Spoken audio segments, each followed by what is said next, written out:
చుప్పనాతి బుద్ధి తెలిసి ఫోన్ చేయకపోయావా అంటావేంటి?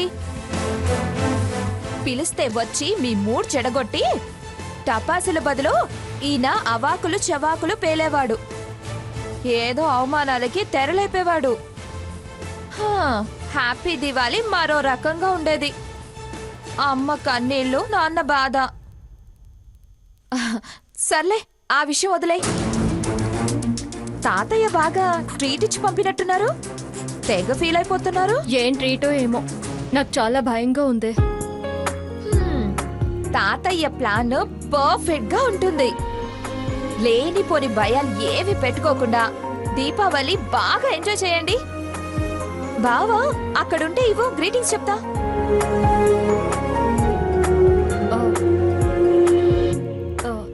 తను బయట తాతయ్య గారితో ఉన్నట్టున్నాడు. నా తరపున నువ్వే చెప్పు. Once again. స్వర్ణ,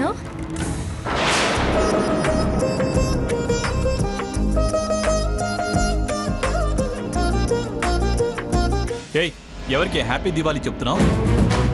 ఎవరికేంటి? ఎవరికి? మా అక్క బావకి. ఎంత పొగరే నీకు! ఎంత ధైర్యంగా మా అక్కకి మా బావకి అంటున్నావు? ఏంటి గ్రీటింగ్స్ చెప్పకూడదా? దానికే పొగరు ధైర్యం అంటున్నా. మాట్లాడకు. మాట్లాడితే పళ్ళు రాలగొడతాను. నేను ఫోన్ చేయవంటే ఫోన్ చేయలేదు, కానీ నాకు తెలియకుండా ఫోన్ చేసి గ్రీటింగ్స్ చెప్తున్నావా? నేను గ్రీటింగ్స్ చెప్పింది సంతోషంగా ఉండడం కోసమే.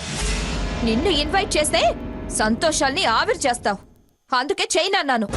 వాళ్ళు తిన్నగా ఉంటే నేను వాళ్ళ జోలికి ఎందుకెళ్తాను? నా దారికి అడ్డొచ్చారు. నా సంతోషాలకి అడ్డు తగిలారు. అందుకే నేను అలా చేయాల్సి వస్తోంది. ఇప్పుడేంటి? ఎప్పుడు ఏదో ఒక వంక పెట్టి వాళ్ళని వేధించడమే కదా నీ పని. దించు దించు, చెయ్యి ఎత్తితే ఎత్తితే గృహహింస నేరం కింద జైల్లో పెట్టిస్తావా? వెళ్ళవే, వెళ్ళు. కేసు పెట్టి నన్ను జైల్లో పెట్టించి నువ్వు మీ అక్క దగ్గరుండు. వెళ్ళు వెళ్ళు. మాటి మాటికి ఈ మాట ఒకటి చెప్పి బెదిరిస్తున్నావు. వెళ్ళవే, వెళ్ళు.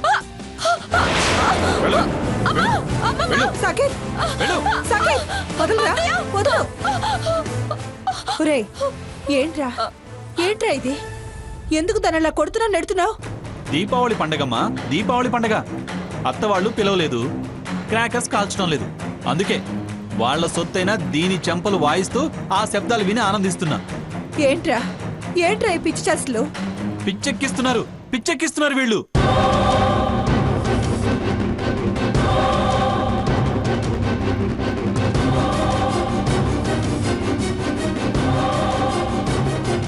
నువ్వు ఆగరా.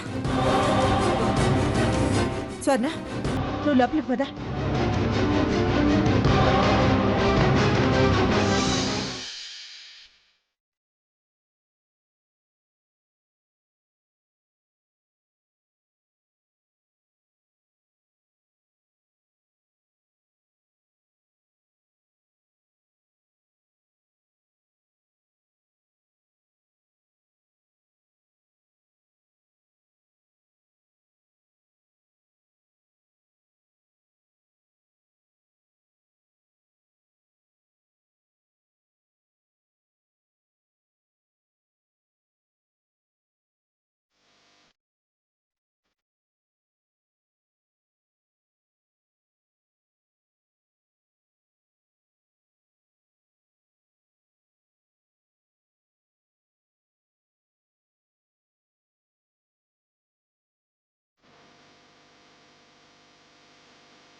సీత, బాంబులు కలుస్తావా? బాంబులా? జోకా? ఇందులో జోకే ఉంది. నాకు భయం, నేను కాల్చును. మా మంగమ్మ మీద ఫైర్ బ్రాండ్లా వేస్తావు. భయం అంటావేమిటమ్మా? కాల్చో. అటు మా మనముడు తోడున్నాడు, ఇటు తాత నేను తోడున్నాను. నీకేం భయం అమ్మా? కాల్చండి కాల్చండి. మీరేమో తాటాకి బాంబులు తాడు బాంబులు కాల్చండి. మంగమ్మ గారు అదును చూసి ఆటం బాంబు కాల్చుద్ది. అందరూ ప్రసాదం తీసుకోండి.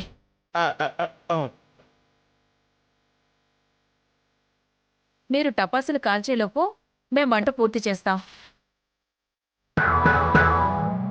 ఒరే వారికి కూడా ఇవ్వరా? ఇత్తనానన్న ఇత్తనా. స్వీట్ తినరేమో మాగారు షుగర్ కదా, స్వీట్ తినరేమో కదా.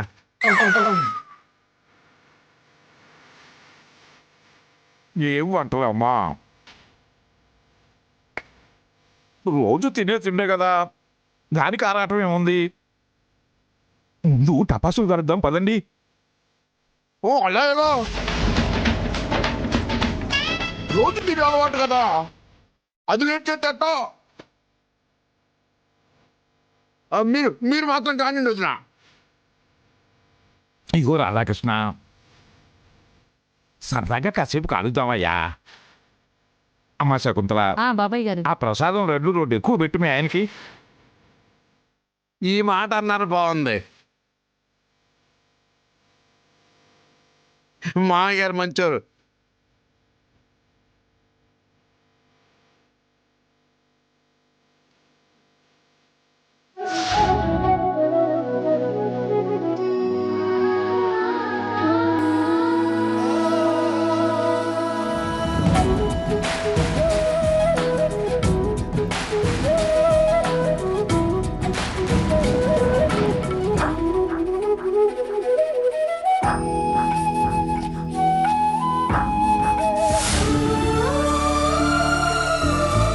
ఏమిటి సావిత్రి, ఏమైంది?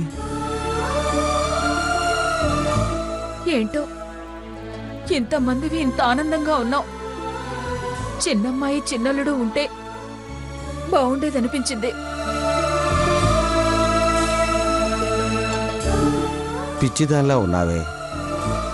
దక్కిన ఆనందానికి తృప్తి పడకుండా దక్కని దాని గురించి బాధపడుతూ ఈ ఆనందాన్ని వదులుకుంటే ఎలా? ఈ ఏడాదికి ఇది దక్కింది, వచ్చే ఏడాదికైనా దక్కుతుందేమో అని ఆశతో ఉండాలి గాని. రామచంద్రయ్య చెప్పింది కరెక్ట్ సావిత్రి. అందరం ఆనందంగా ఉన్నప్పుడు నువ్వు అలా బాధపడితే ఎలా? కడుపు తీపి బాబాయ్ గారు. అమ్మా సావిత్రి, కల్మషం ఎరుగని కోరికల్ని ఆ భగవంతుడు తప్పకుండా నెరవేరుస్తాడు. నువ్వు దిగులు పడకు. రండి రండి, టపాసులు కలుద్దాం పదండి, లేవండి.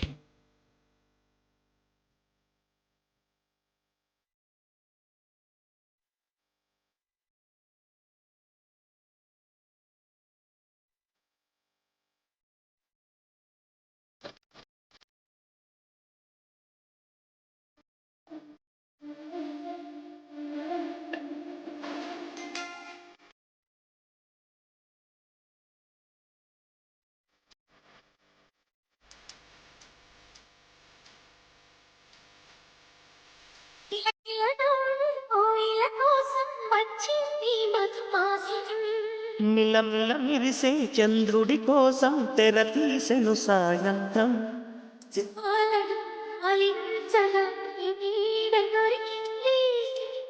కమ్మగా కలలియగా నీతో నాకుంది.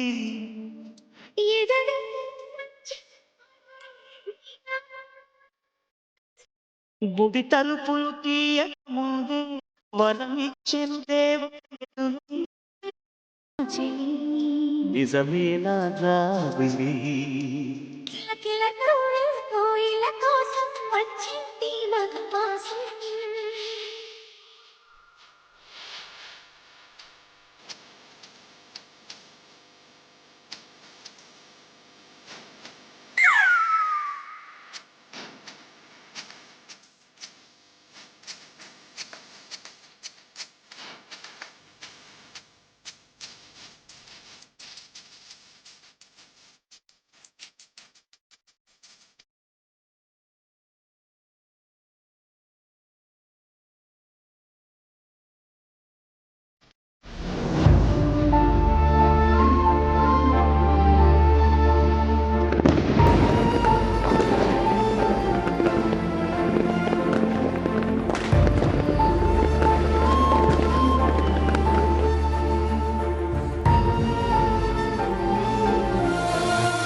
ఏమిటి లక్ష్మి?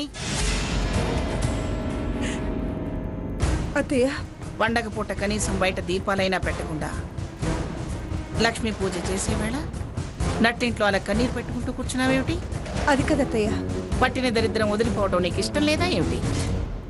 సంజాయిషీల తర్వాత వెళ్ళు వెళ్ళి ఇంటి ముందు శాస్త్రానికి 4 దీపాలైనా పెట్టు. వెళ్ళవే. అలాగే.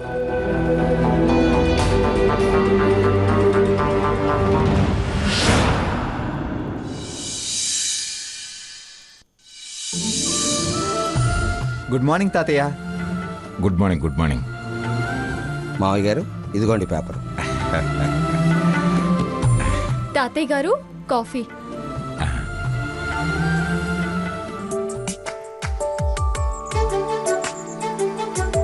ఏంటమ్మా మరి ఇంత చప్పగా ఉంది? మీరు మరీ ఎక్కువ చేస్తున్నారు తాతయ్య గారు. ఈసారి కన్సిడర్ చేయమ్మా. త్వరగా మొహం కడుకునరా. మెల్లిగా కంట్రోల్ చేసుకుంటాలే. ఎరా నువ్వు రెడీ అయ్యావుగా? రెడీ అవ్వమన్నావు, అయ్యాను.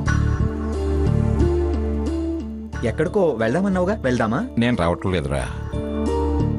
ఫోన్ చేసి మాట్లాడతాను, నువ్వు వెళ్ళి తీసుకురా. అలాగే తాతయ్య.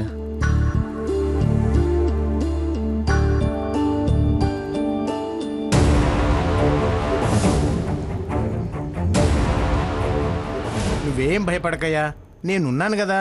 కాకపోతే నేను చెప్పినట్టు చెయ్యి. సరే నువ్వు వెళ్ళు.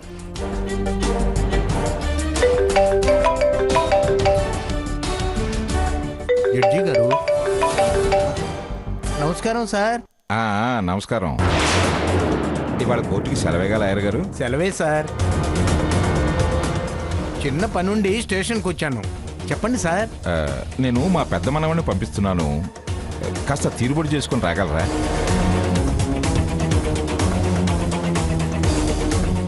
కేసు ఒకటి అప్పగిస్తాను. మనవణ్ణి పంపించడం ఎందుకు సార్? నాకు మీ ఇల్లు తెలుసు కదా, వచ్చేస్తానులేండి. నేను ఇప్పుడు ఆ ఇంట్లో లేను, మా వియ్యాల వారింట్లో ఉన్నాను. మీరు అక్కడికే రావాలి.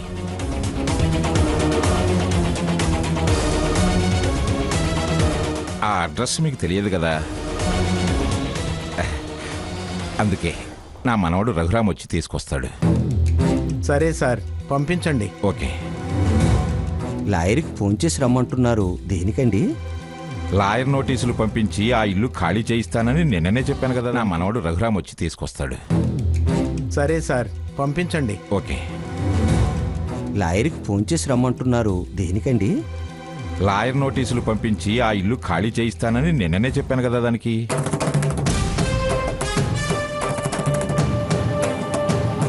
మీరు వినలేదా? బాబాయ్ గారు తొందరపడకండి.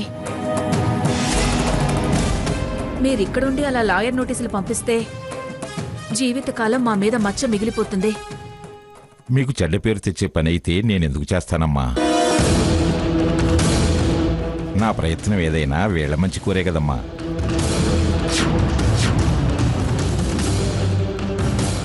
వద్దు తాతయ్య గారు, అమ్మ చెప్పేది కరెక్టు. అలా అయితే తాతయ్య రాంగ్ అంటావా? ఆహా. చూడండి, మంచి చెడు అన్నీ ఆలోచించి నేను ఈ నిర్ణయం తీసుకున్నాను. నా నిర్ణయంలో ఏ లోపం ఉండదనే నమ్మకం మీకుంటే నా ప్రయత్నానికి మీరు అడ్డు రావద్దు. అది కాదు. మీకు మీ మంచి దక్కించుకోవటమే ముఖ్యం అనుకుంటే నేను వెళతానమ్మా.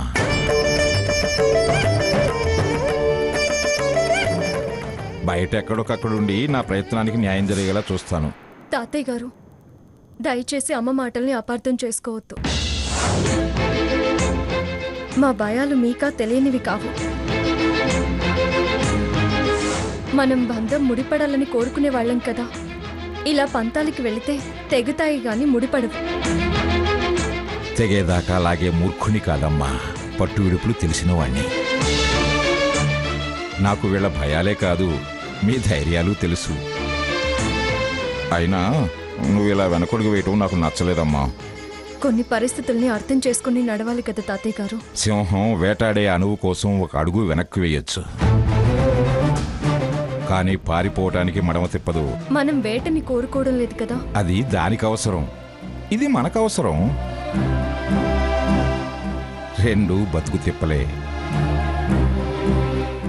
అయినా ఈ వాదనలు వద్దమ్మా. నన్ను నడవనిస్తారా, నడవనివరా? నిన్న మా ఆసరా నడక అలసటిని తెలియనివ్వదు అన్నారు. ఇప్పుడు ఆ ఆసరాయే సొంతం కావాలని తాపత్రయపడుతున్నానమ్మా. అన్నీ తెలిసిన వాళ్ళు. ఆ తర్వాత మీ ఇష్టం. ఎవరిని కష్టపెట్టడం నాకిష్టం ఉండదు తాతయ్య గారు. సీత, నీ పరిచయం నాకు కొత్త. నన్నే నువ్వు కొత్తగా చూసి భయపడుతున్నావు.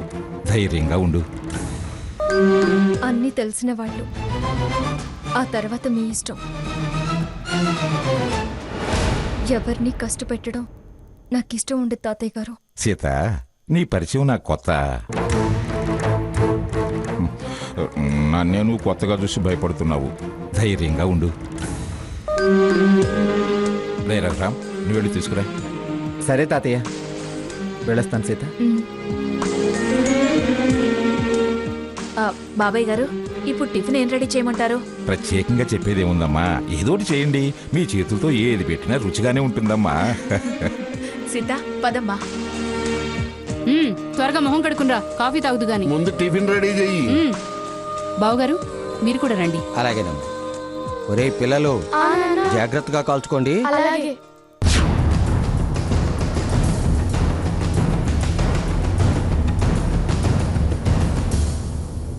మంగా మంగా, ఏమండి వచ్చేసారా? నీ మనసు మార్చుకొని మమ్మల్ని వెతుక్కుంటూ వచ్చి తప్పైందని బ్రతిమలాడి ఈ మనవడికి మనవరాలికి హారతి చింట్లోకి ఆహ్వానించేదాకా నేను వాళ్లతోటే. మర్యాదిచ్చి మంచితనంతో మీరు నన్ను వాళ్ళని లోపలికి పిలిచేదాకా తిరిగి ఆ గుమ్మం తొక్కే ప్రసక్తే లేదు అని.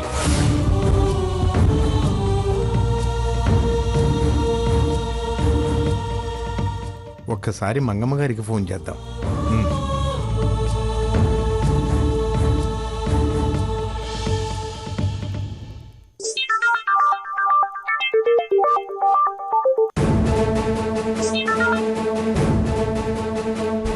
చెప్పండి లాయర్ గారు. అమ్మా, జడ్జి గారు ఇప్పుడే ఫోన్ చేశారు. మీకా? ఎందుకట? వివరం చెప్పలేదు. కోర్టుకు సెలవే కదా, తీరిగ్గానే ఉన్నారు కదా, మా మనవడు వస్తాడు రండి అన్నారు.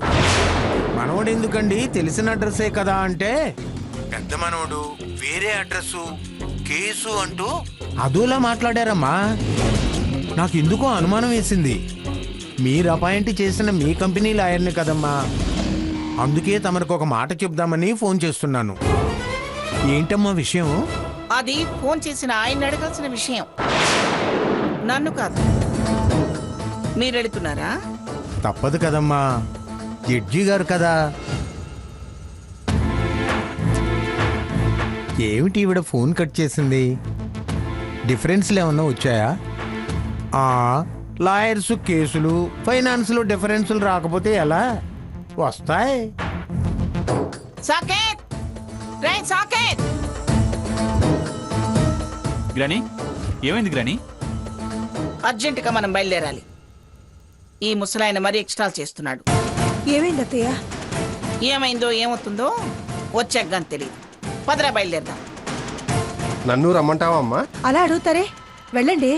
అవసరం లేదు, మీరు వెళ్ళండి. పదండి గ్రాని, నేను కార్ రెడీ చేసి వస్తాను.